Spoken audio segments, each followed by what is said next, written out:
আমরা সামনে 12ই ফেব্রুয়ারিতে ভোট দেব। আমরা কিন্তু এবার দুটো ভোট দেব। একটা ভোট হচ্ছে আমি কোন প্রার্থীকে আমার সংসদ সদস্য হিসেবে দেখতে চাই। সেখানে আপনারা আপনাদের বিবেক বুদ্ধি কাজে লাগিয়ে এমন ভাবেই ভোট দেবেন যাতে আর পস্তাতে না হয়। আমরাই ভোট দিই, আমরাই আবার বলি নেতারা ভালো না, এটা হইতে পারবে না। আমরা ভালো নেতা দেখে যেন ভোট দিই। প্রথম নির্বাচনটা সম্পর্কে, সাধারণ নির্বাচন সম্পর্কে আমাদের এটাই থাকবে আপনাদের কাছে আবেদন। দ্বিতীয়, ওই একই দিনে যে দ্বিতীয় ভোটটা দেবেন সেটা হচ্ছে গণভোট। এটা হচ্ছে বাংলাদেশের ক্ষমতার যে ভারটা আছে সেই ভারটাকে শাসক গোষ্ঠীর থেকে জনগণের দিকে বাঁক খাওয়ানোর একটা সিদ্ধান্তের সময়। এই গণভোটে অবশ্যই সকলে অংশ নেবেন এবং যদি সত্যি সংস্কার চান তাহলে উত্তরটা আমাদেরকে হ্যাঁ বলতে হবে।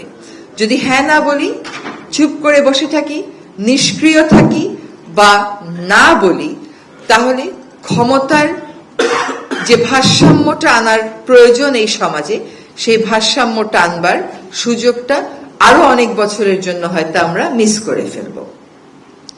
কাজেই যে সংস্কারগুলোর প্রস্তাবনা করা হয়েছে নিজেরা পড়বেন, বুঝবেন।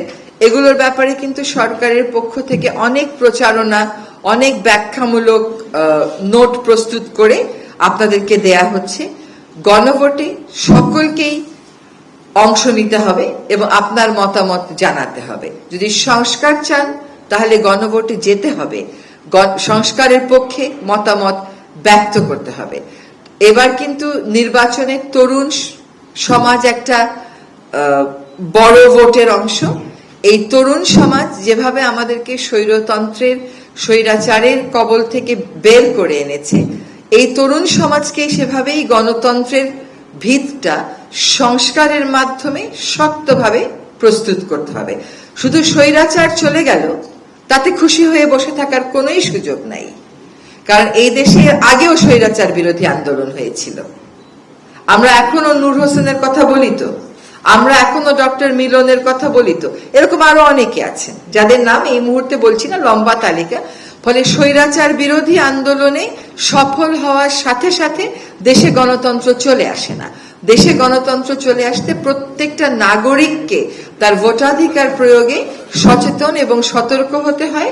আপনাদের ভালো বুঝে আপনারা সাধারণ নির্বাচনে ভোট দেবেন, আর গণভোটে সংস্কারের যে প্রস্তাবনাগুলো আছে যদি সত্যি ক্ষমতার ভর শাসক গোষ্ঠীর কাছ থেকে জনগণের কাছে নিতে চান তাহলে সংস্কারের পক্ষে থাকবেন।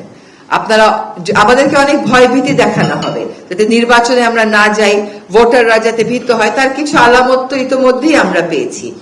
এই ভয়কে জয় করেছিল বলেই কিন্তু জুলাই আগস্ট সফল হয়েছে। এর আগেও কিন্তু আন্দোলন হয়েছিল, সেই আন্দোলনগুলো চূড়ান্ত সফলতার মুখ দেখেনি। তার কারণ হচ্ছে ভয়কে তারা জয় করতে পারে নাই। ভয়ের নানান রকম মাধ্যমে ভয় দেখানো অব্যাহত ছিল, এখনো কিন্তু ভয় দেখানো হচ্ছে। এই যে ভয়, এই ভয়টাকে আমাদের জয় করতে হবে। বাংলাদেশের মানুষ বারবার ভয় জয় করেছে, সুতরাং এইবারও আমরা জয় করব। এবং তরুণেরা আমাদের জন্য যে আত্মাহুতি দিয়েছে, যে আত্মবিসর্জন দিয়েছে, সংস্কারের পথটাকে বেছে নিয়ে গণতন্ত্রের ভিত্তি রচনাতে সামনের 12ই ফেব্রুয়ারি যে গণভোট, সেই ভোটে আমরা আমাদের সিদ্ধান্ত প্রয়োগ করব।